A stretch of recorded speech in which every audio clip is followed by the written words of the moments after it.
If there's one thing that I've learned as a leader is that every single day there's somebody in my organization who's not doing well, period. And I don't know who that is most of the time.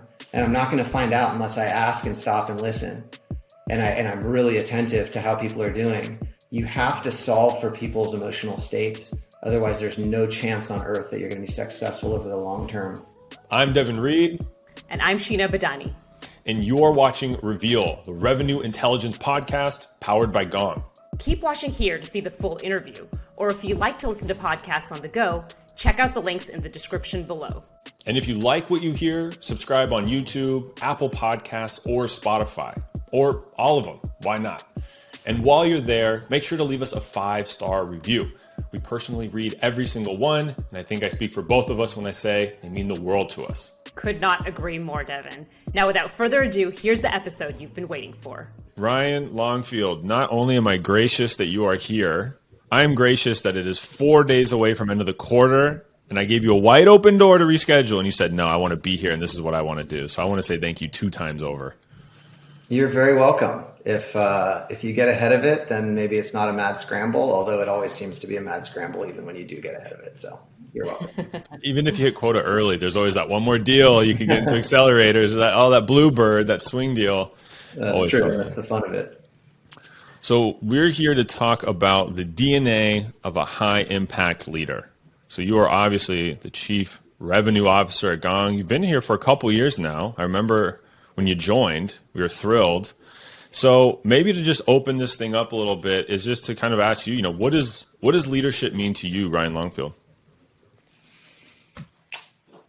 So I'll start with what I consider the definition, and then I'll go into kind of the impact. But the definition is inspiring others towards a shared outcome.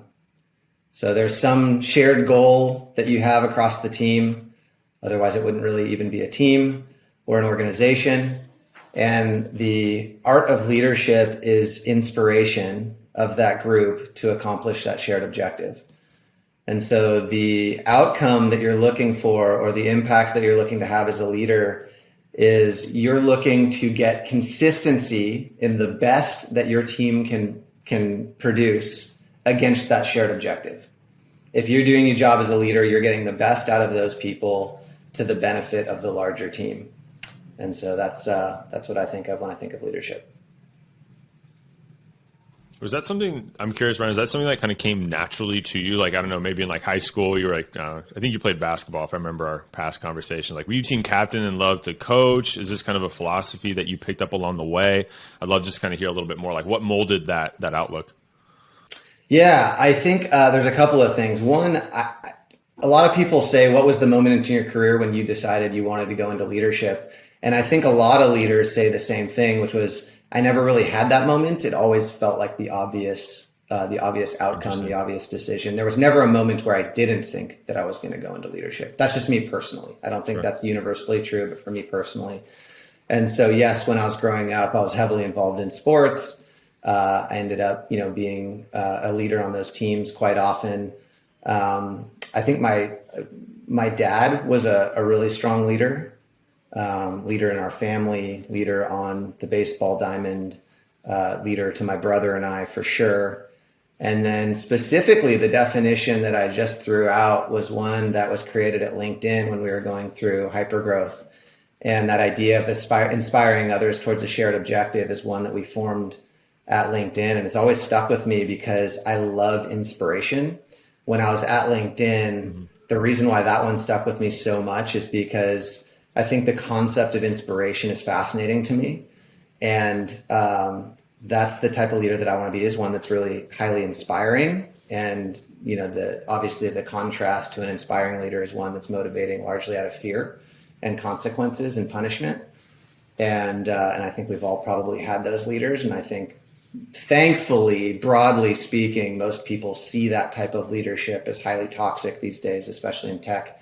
Yeah. And there's a movement away from that, but it's certainly been kind of a key element of sales organizations historically that, for the benefit of all of us, is going by the wayside. But that inspiration piece is the one that stuck with me after LinkedIn and why I keep using it. So we've talked a little bit in the past about your experience at LinkedIn and how it was really formational for you during your time in sales and getting you to where you are today. And you were at LinkedIn during a really interesting time, like going through IPO. You could probably tell me more on some of the metrics on how the team and company changed while you were there. I'd love to hear a little bit about like your experience there and how that gave you some perspective on like what kind of leadership you need for the different phases of growth at a company. Yeah. So quick bio. I was at LinkedIn from January 2009 through IPO. That was in 2011, and then an acquisition to Microsoft for $26.2 billion. I don't remember which year that acquisition was. But there was various phases of the company, which was 300 employees when I started, through IPO, again in 2011, which was fantastic. It was such a joyful moment for the company. And then getting acquired by Microsoft was a totally different chapter. So very different stages all along the way there. And then Gong, similar stages, joined the company, was in 70 employees. Devin, it was 3 years ago. So specifically 3 years, 2 months ago. And yeah, way back in the day when you were still a sales rep, my friend. I was on the good side. So very different stages at Gong as well. And I think that there are certain leadership skills that are flexed and needed at different phases of growth that are very, very different. So a couple of categories. I think the obvious one is small team versus large team, right?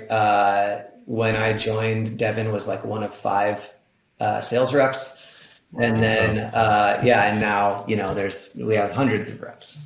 So I think there's like a large team, small team aspect. The thing that comes with large team, small team though, is not just like the numbers. That's kind of mildly interesting.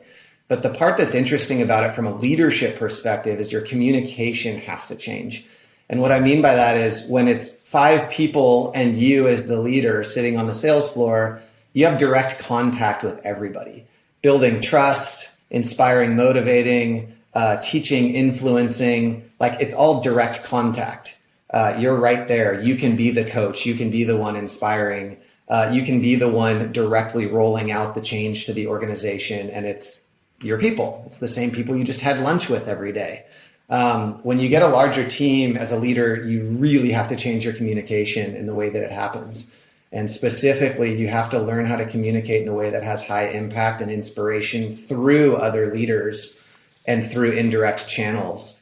And that's really difficult. And you have to be super highly intentional about making sure that you make a pivot as a leader.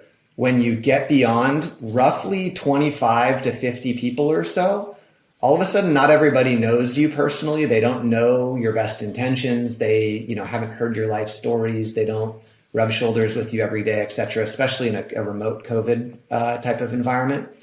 And so you really have to be thoughtful about how you're indirectly contacting your people and you're influencing through your leaders and other mechanisms in the organization. So that's one of many. I'm happy to go on to others if interesting, but that's one of many. I remember, speaking of rubbing shoulders and comms, I was talking to Danny, another early employee, earlier today.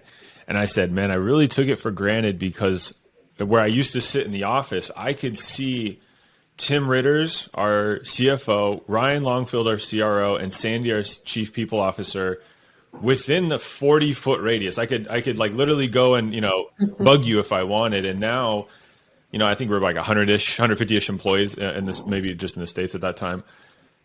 Now, we grew a lot in that office, right? And then you see those people at their desk a lot less. So you're like, well, that's where Ryan sits when he's available, and that's where Sandy sits. But it becomes harder to get access.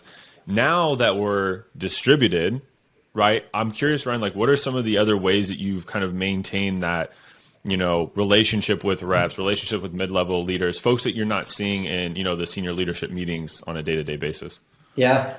I'll say, first of all, because I don't want to pretend like I bat 1,000 in anything, and this is one of them. I don't know that I made the transition when we went to shelter in place, when we went to work from home, etc. Like I'm an in-person, hugs, not handshakes type of leader. And when we moved to COVID, I did not pivot fast enough. And so I think I've learned some things over time, mostly because I started to feel disconnected from my people in a way that I absolutely never want to be. And so I think there's little things and there's big things. So little things is I just recently started making more space in my meetings for people to simply connect and connect with me. So highlight and low light from the week with your direct team. When we're starting a big kind of like org-wide moment, whether it be a sales training or a big kickoff or an all hands, we'll usually use the Zoom feature where you can kind of break out and have smaller conversations to make sure I'm connecting with folks personally, but they are too.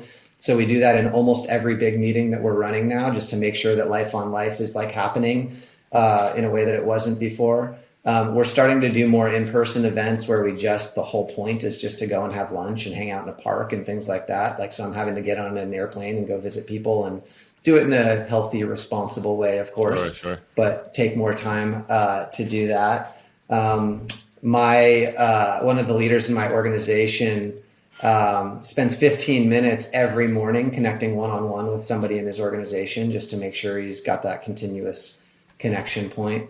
So some of those things are, the things but you have to be really intentional about it. Otherwise it just goes by the wayside and all of a sudden you're disconnected from your org in a way that you don't want to be. I'll share actually one more. I'll record a video usually about once a week where it's quick, less than 5 minutes, something that's happening in my world. It's one directional, but it still allows the entire organization to see you and hear you, hear your tone, feel you more than an email. And for people who have never spent one-on-one time with you, it actually makes them feel like they know you a bit if you start sharing in that way. Takes you 10 minutes once a week, but then everybody's seeing you and hearing you every week. That's a powerful way to stay connected as well. That's so great. You were talking a little bit about this shift to COVID, and that was a hard time for everyone, and especially for a leader. It's going through like a really tumultuous experience that I think when one's leadership skills and their attributes really shine through, right? It's easy to be that inspirational, motivational leader when you're hitting your targets and the market's growing and everyone's, there's flowers and rainbows. But when there's a tough time, it can be really hard for some folks. So I'm curious, what are your perspectives on what does a leader need to do in the tough times to keep that motivation, that inspiration for that common goal? Yeah, I think most people in most people, period, but certainly most people in high performance environments, they're not used to not performing well.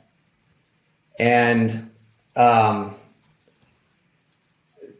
rightly so, even at Gong, we have a very performance driven environment where it's like, we're all aspiring to do amazing work all the time. And so when things are tough and people are not producing at their best, or things are tough because something's happened in the family or something's happening to all of us, like we're in SDR and now we're stuck in our apartment, that's too small for the amount of people that live there. And you're trying to make calls in this weird environment. You're trying to stay motivated in isolation. I think as leaders, we need to recognize that part of our job in leadership is to help establish emotional stability and help people to be in a place on the inside that's going to produce their best work on the outside. And again, if our job is to inspire others towards a shared objective, and a lot of that inspiring of others towards this shared objective has to do with consistently getting the best work out of the folks that are in your organization so that they feel amazing and continue to do great work and inspire the ones around them, then we better care a whole bunch about most elements of our people's lives, probably all elements, right? And I think when we're going through a moment like this, whether it be the national instability or whether it be COVID or whatever it is, we as leaders, we need to take ownership over the how they're able to show up every day. And so, I think there's the little stuff, making sure you stop and listen and ask the right questions and not assume that everybody's in a good place. If there's one thing that I've learned as a leader, is that every single day there's somebody in my organization who's not doing well, period. And I don't know who that is most of the time. And I'm not going to find out unless I ask and stop and listen. And I'm really attentive to how people are doing. And so I think that you gotta see your job as being aware enough of the things that are going on in your organization, and then realize that even for your job that you are getting paid for as a leader, you have to solve for people's emotional states. Otherwise, there's no chance on earth that you're going to be successful over the long term. So I think teaching that to your leadership team, if you're in senior leadership, that it's absolutely part of the job. Keeping the human aspect of things when we're disconnected in these crazy remote environments, and it's really easy to get mechanical about meetings starting and going through it. You don't have the natural hall time to connect with people on the back end. Like, you have to make the space for the water cooler time, for the hall time, for the dinners that we used to be able to have. And I think, like, now more than ever, the most successful leaders in our organizations are going to be the ones that are able to anchor their teams emotionally as well, because of all the craziness that we're living through. And so I think the first part is just seeing that as a huge part of our job. And then the second part of it is being able to be a connected leader, stop and listen, be more thoughtful, be generous, be kind, be gracious to people, understand that when people are making mistakes, that they're probably giving their best work and still making mistakes. So then meet them in that place. Those types of things I think have never been more important. I love that, Ryan. And, at first the things I missed were what I call them swivel conversations. The call just ended or someone just turns their chair to you. And I'm sure you heard half of that call, but here's how it went, and kind of being able to just, break it down with somebody. But really what I missed was actually when people would swivel towards me. Maybe I'm just in the middle of an email, I'm not on a call, and someone's like, hey, you got a sec? Yeah. Like, those are my favorite, because I know that it's like your comrade needs you. You know what I mean? It's just like a quick moment. It could be 10 seconds or 20. Like, are you hearing this objection too? Like, am I crazy? And no, I heard you on the call. It sounded good. I don't know what they said, but you sounded pretty good. Like, and just having those quick moments. All right, you're right. I got a call right now. I got to jump. We'll talk at lunch. Those little moments is like, we all know the ups and downs of sales. Like, those make the lows either not as low or short lived. You know what I mean? And you can already start bouncing back again. So I really like how you worded that. Yeah. Shifting gears a little bit to kind of the other side, which of leadership is kind of like setting expectations, right? So I'd love to learn a little bit of how you kind of set expectations with your team. Maybe, I don't know if it's kind of implied, like, hey, I lead by example, and so it's kind of implied. Maybe you're more direct or kind of vocal with expectations with your leaders, but would love to kind of learn a little bit about that. There's a great leader who you may not have heard of named Fred Kaufman. He was the vice president of leadership at LinkedIn. And Sheena, maybe you got exposed to Fred when you were there. I'm not sure. No, I don't think so. Okay. No. Well, Fred was a fantastic leader. And one of the things he mentioned about setting clear expectations is that when you're setting expectations, there's three things that you need to do well. You need to communicate the standard, you need to model the standard, and then you need to hold people accountable to the standard. And I think that this really plays out when you're setting expectations with your team. If any one of those three things falls to the wayside, then expectations will be miscommunicated, jumbled, confused, or just not as solid as they could be. So the first one, like I said, is communicating the standard. You have to tell people what you expect of them. I'll give you an example. When I tell people, what does it look like to do a great job at Gong in the sales role? I say, well, first one is to crush your number, make raving fans, everything that is encapsulated in just being a great salesperson. Be customer centric, ask great questions. They should feel our excellence in the sales process as they go through it. That should result in you crushing your number. So there's like the kind of core job element. And then my clear expectation is everybody is like, you should be able to answer very clearly why everyone around you is better because you're at the organization. And so right there, I'm immediately saying my expectation is, we're not a fan of lone wolves. If you're crushing your number and you're not doing this other stuff, you're doing part of the job, but you're still incomplete, et cetera, et cetera. That's the communication of the standard. But if then I go and promote a bunch of people, and i.e. in this case, don't model the standard that I've just created, they won't listen to any of my words because my actions speak louder than my words in this case. And all of a sudden it's totally fine. So I've got to actually act in line with the thing I've communicated. And then probably the most important part is holding others accountable to the standard. And so this is, if I have a leader in my organization that promotes somebody who's modeling behavior that's against the thing that we've communicated, I need to hold that person accountable. And more importantly, you'll know that your organization has really embedded this thing that you're trying to set in terms of expectations if they hold each other accountable. If one of their peers comes to that individual and says like, hey, that person, doesn't have examples of X, Y, and Z, then you're in a really good place. But it's got to be all three. Ryan, I remember early on you saying, I came to you and I was like, hey, what does it mean to get into like sales leadership, right? Because you were the new guy. I'm like, this guy's successful. I've been in sales for a little while. And you told me like the first thing you have to do is get your house in order. You have to hit your number. You have to do these core things because nothing else matters unless you handle that. And I remember that phrase. It wasn't like, admittedly, I knew I had to hit quota and like do those things, but the like quickness that you said it and that keep your house in order. Like I even tell my team that now too. And I had a growth conversation today. Someone's like, what's the next level look like? I was like, first thing, got to have your house in order. You know where that came from is there's so many people, there were so many people that would come to me and be like, man, I'm ready for this or that. And they'd rattle off all these extra things that they had done. And I'm like, yeah, but in your core function, you're not, you basically like aced the extra credit, which is like the +5 on the top of the test for extra credit. Sheena knows what I'm talking about. She was a +5 student. Yeah. And then like the actual test says C on it. You're like, great. So you moved your like 75% to an 80 through the extra credit, but you didn't, like you have to get a 95 on the test and then the 5% extra. So yeah, it's, I'm glad that stuck with you, man. Great analogy. So the title of this episode is The DNA of a High Impact Leader. So I'm curious, is one born with amazing leadership skills, or can it be taught or practiced, learned? Now, what kind of situation would we be in if we were saying that this was a born thing? And, no way. That is antithetical to everything that Gong stands for and all three of us do. I mean, this podcast is such a great mechanism for people to up-level their leadership. So no, I mean, I think we all would agree that that this is something that you learn over time. I mean, I remember the first one-on-ones that I had as a leader. They were terrible. They were unstructured. They probably weren't that helpful. And it's like, I always say that there's 3 elements that I look for when I'm hiring leaders. The first one is the heart. So you got to care.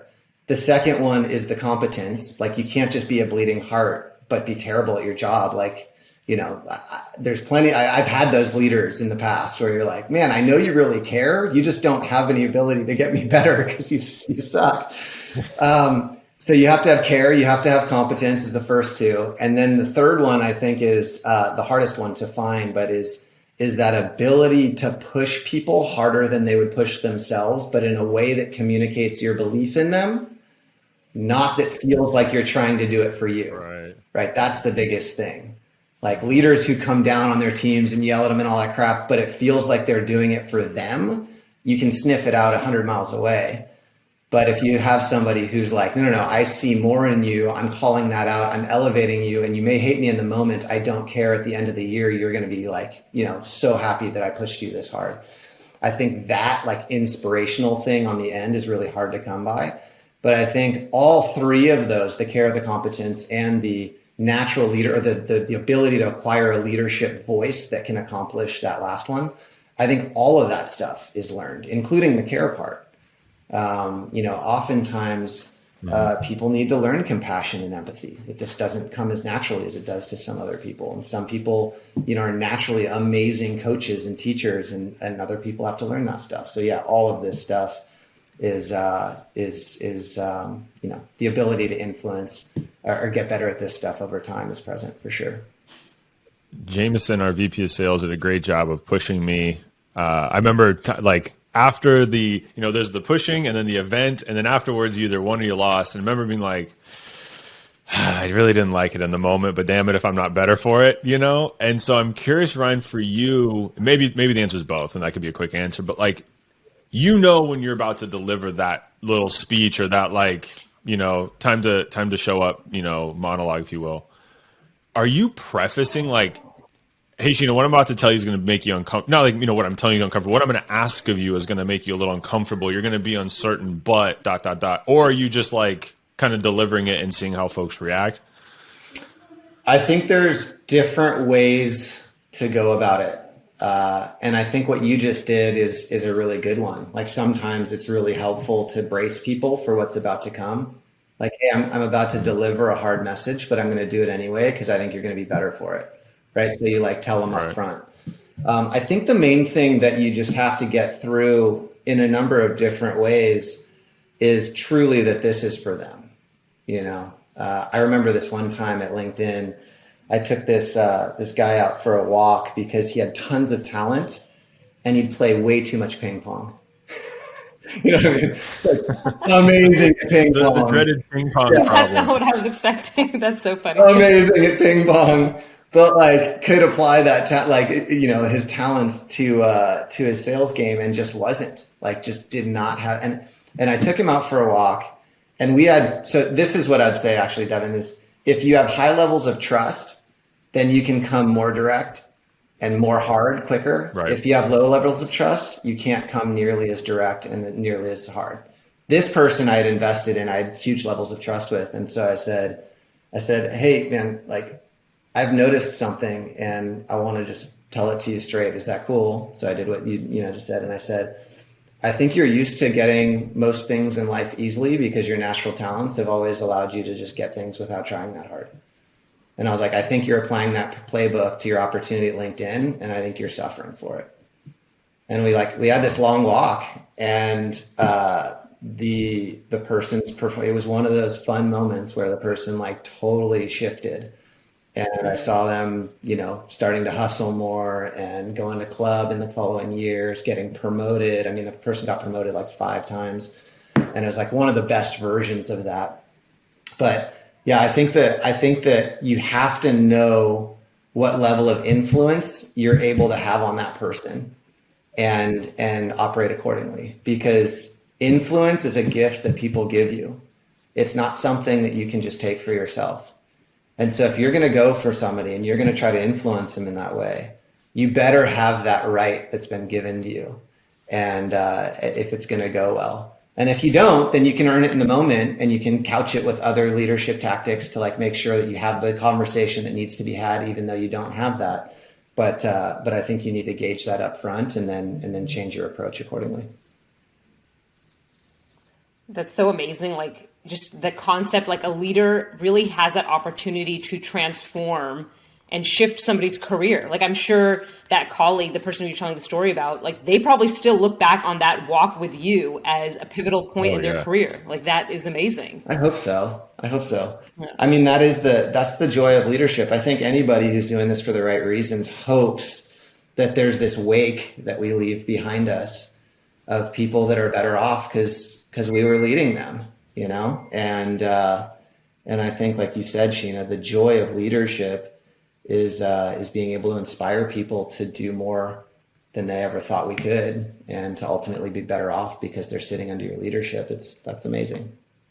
So Ryan, I'm going to take the leap of faith and say you believe in revenue intelligence. So you just that's not my question, but I am curious, how do you as a CRO use revenue intelligence? And that's not a Gong question. I don't want to know how you use Gong, but how has revenue intelligence, right? The concept of using data instead of opinions, how has that changed your leadership in the last couple of years? Because you obviously believed in it or you wouldn't have joined, but I have to imagine from that belief in using Gong as a product user and then to today, surely there's been a little bit of change, maybe just a little bit. Yeah.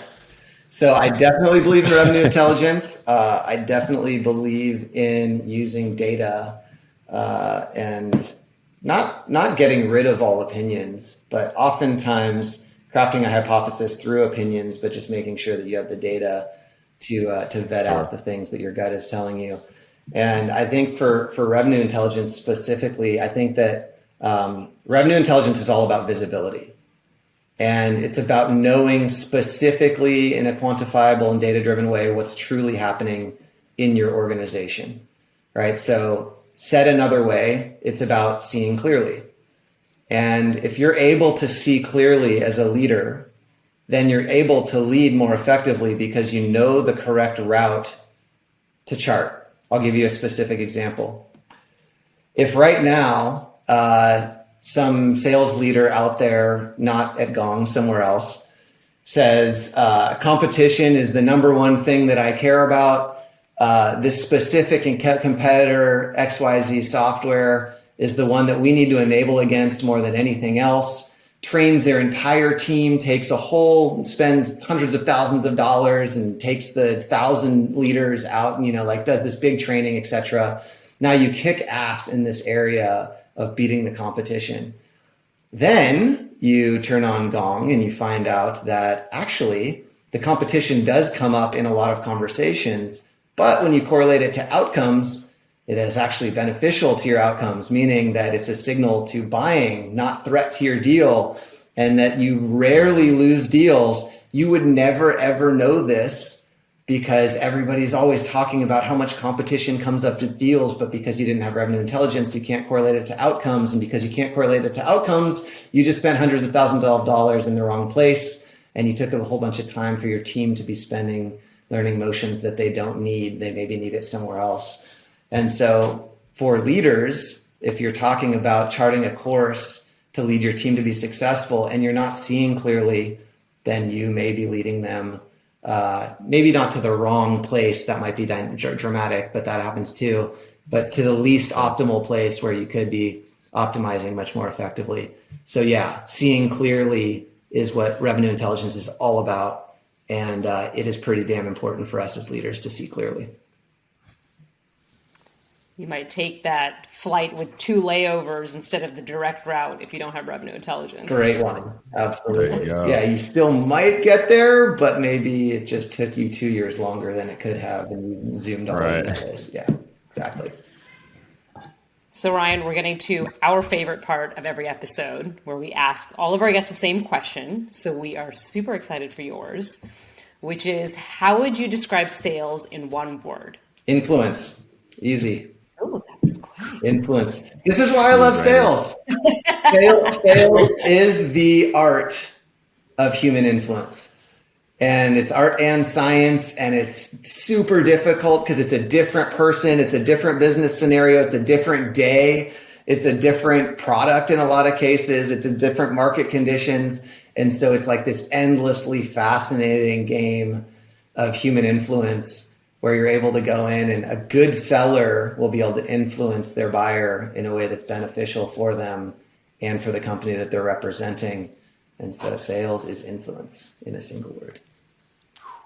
Zero hesitation. Maybe the fastest response we've had today. Because that's the funny part. Most people, one word. Let me think. And they're pacing their office. I'm like, we're not publishing it in stone. Like, you can change it tomorrow. This is it's just for today's entertainment purposes. But Ryan, really want to say thank you. Like, truly appreciate your time, your expertise, and I know our listeners got a lot out of it as well. So, want to thank you one last time, and of course, good luck to you and the sales team as we close out the quarter here. Thank you both.